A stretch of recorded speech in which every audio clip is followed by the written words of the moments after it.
Efa ndresaka an'izay lafim-baovao anivon'ny zandarmarie-pirenena izay antsika dia nitarika ny fivorian'ny tompona andraikitra ambony eo anivon'ny zandarmarie-pirenena manerana ny nosy dia tsy amin'ny toby Ratsimandrava izay nanomboka tamin'ity androndroany ity ny jeneraly Rakoto François Rodin commandant zandarmarie-pirenena vao nandray ny asany tamin'ny andro omaly. Fivoriana ho an'ny telo volana voaloha ity natao ity ka andiniana ny dinikasa jery todika ny asa vita sy ny fanatanterahana ny baiko na direktiva napetraky ny commandant zandarmarie-pirenena ary fitadiavana vahaolana maharitra ho an'ny faritra mena amin'ny alatromby fiarovana ny ara-pirenena sy ny maro hafa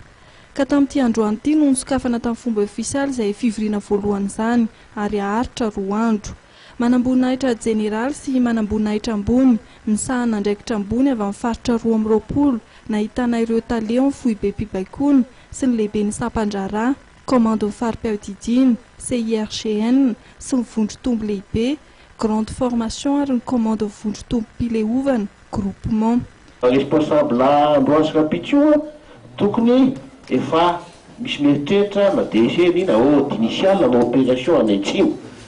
miaraka amin'izay rehetrarehetra zay tiany ty resaka consultation rehefa affecté ty za aloha dia mbola sisy ny consulté na hatramin'izay na officier gendarmerie jusque zao rehefa affecté